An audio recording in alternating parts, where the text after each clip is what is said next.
Did you know that Case and Huff and Schlieder has been servicing customers in the tri-state area for nearly 100 years? As an independent insurance agency, they have the flexibility to find the right value for your business, farm, and personal insurance needs. Case and Huff and Schlieder is a locally owned agency. Their agents and support team are ready to help. Give them a call or find them on Facebook. Case and Huff and Schlieder, proud sponsor of the Muddy River News Business Spotlight.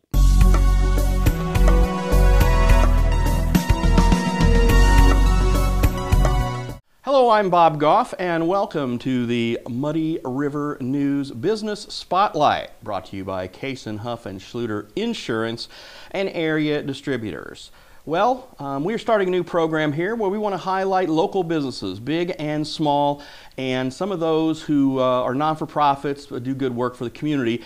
And certainly talking to one of those folks today. We're talking with Jerry Neal, Executive Director at Sunset Home, about what's going on at Sunset Home. And thanks for stopping by. Thank you. Good morning. Well, I guess the first thing we want to talk about is, since we're still sort of in this COVID world, how has Sunset Home been weathering the pandemic?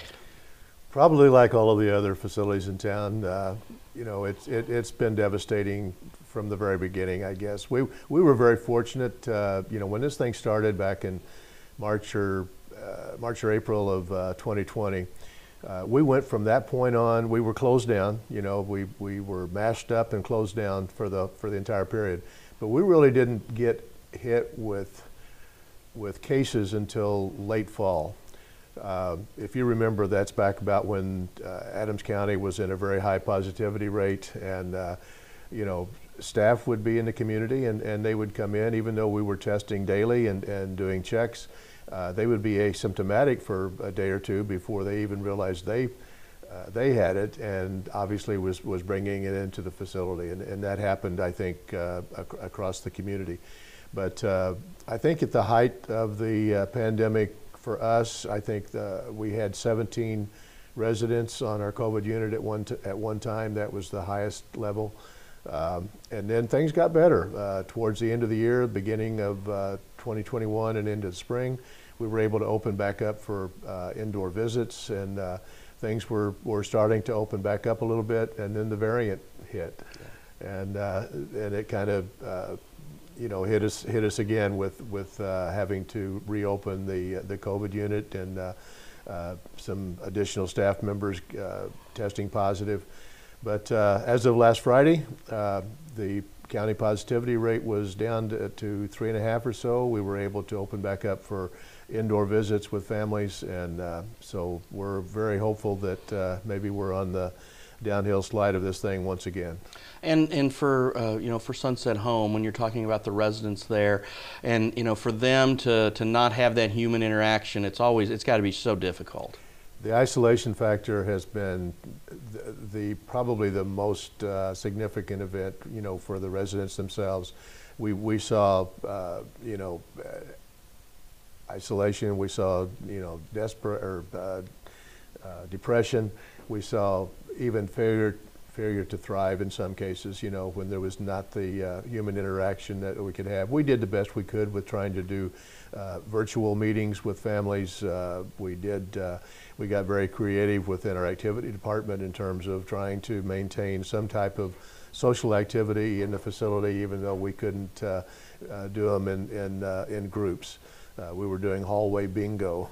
And just, you know, different things to try to keep the residents engaged. But yes, the isolation and you know, deprivation of human contact was very difficult for our residents.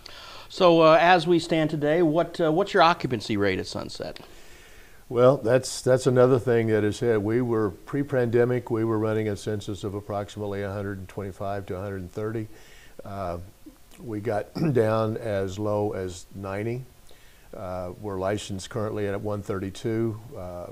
We really have not regained that census, pre-pandemic census since. We're back a little bit on the, and you know, the other factor that we have in our profession right now is workforce issue. Oh yeah. You know, lack of staff, lack of available staff to hire. We would love to hire nurses and CNAs, you know, to fill some of the empty slots that we have.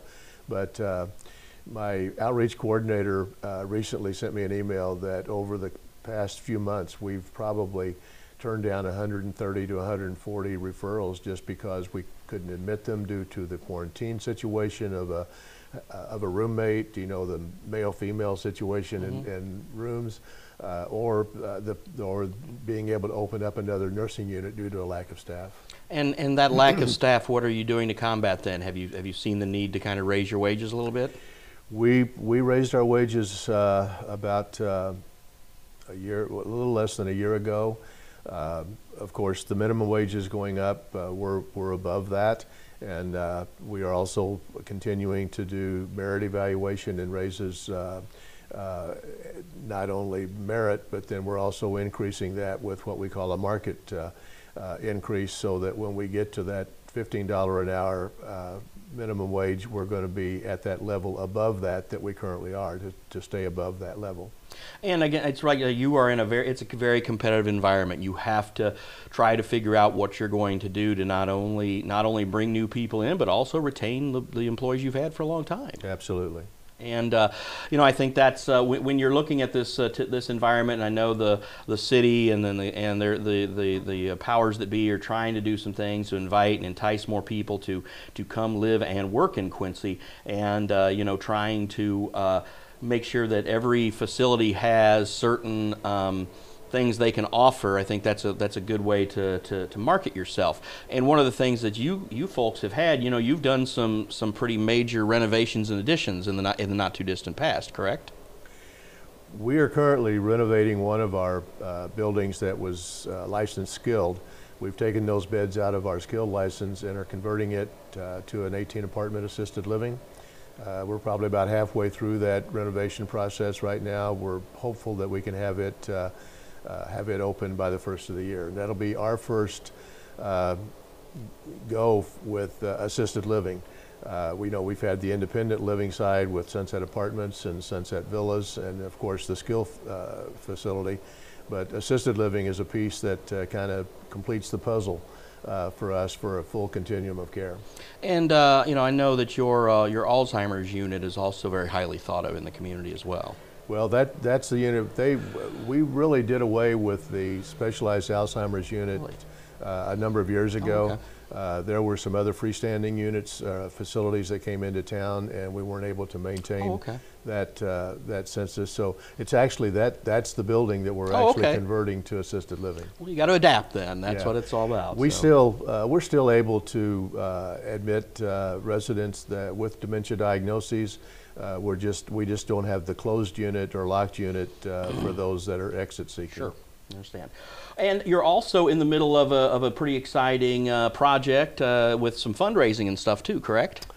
We are. The board of directors and I began to develop a strategic plan for the organization about a year and a half or so ago.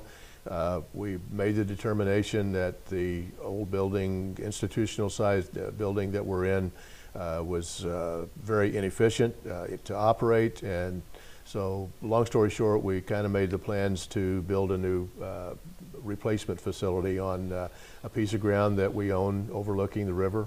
It's going to be a beautiful site for a new facility. We kind of followed the layout or the footprint that was determined through a post-acute care analysis that was done in this area. Blessing helped us fund that analysis, and what it showed was over the next couple of decades, this area is going to need additional assisted living beds. They're going to need additional independent and memory care beds, but we were actually overbedded in the skilled nursing side of things. So in developing our strategic plan, we wanted to develop a footprint that was going to downsize the number of skilled beds that we operate and increase our footprint in independent and assisted living. So with that, we engaged some architects out of St. Louis to begin developing plans for a new facility. Those plans are currently about 50% along the way. We brought on a construction manager about 3 weeks ago, and they've put together the construction budget for us now, and so that's kind of where we are with that project. But in addition to that, then, to help us with some of the soft costs and the furniture and fixtures and things that we want to go into that new facility, we commissioned a feasibility study to see what the probability was of being successful with a capital campaign in the Quincy area. And it was determined that there was the propensity there to be successful, so we launched what we call the 728 project. That is the capital campaign that we're currently under. 728 South 4th Street will be the physical address of the new facility, so that's where we get the name of the 728 project. So how much are you looking to raise with the capital campaign? We started with a goal of $5 million, but as things have progressed and we've seen what the needs are, we would love to get that closer to a $7 million goal, but right now we're still looking at that $5 million goal for the entire campaign. We have gone through what we call the pre-planning phase of that, and in June 17th we had a tent event on our property that kind of was the kickoff to what we call the silent phase. And our consultant has always joked that the silent phase is supposed to be the worst kept secret in town, because that's when we really start reaching out to some of the potential donors that we would like to have engaged with, and so we started that June 17th, and at that point we were about 15% at our goal at about $1 million, and we've made a little bit more progress since then. And once we get to, and the silent phase could run anywhere from 12 to 18 months. Once we get to about a 75 to 80% level of our goal, then we'll go into a public phase. So what's your target date to have it all wrapped up? Well, I've always kind of used the analogy of, if this thing works out like a Hallmark movie, where you kind of know the ending within the first 10 or 15 minutes. Our timeline right now is to hopefully be able to break ground around July of next year, and once we do break ground, then we're probably looking at an 18-month to 24-month build. And when you talk about the money you're raising from the capital campaign, will that cover what's the total project going to entail, and how are you paying for that? The cost of construction, and that's the other thing that's kind of hit us pretty hard. When we first started looking at doing this, the cost per square foot was being estimated about $225 a square foot. The construction managers came on 2 or 3 weeks ago, began putting together that budget. It's now right at $300 to $310 a square foot. So that took the overall project from about a $22 million project up to about a $30 million project.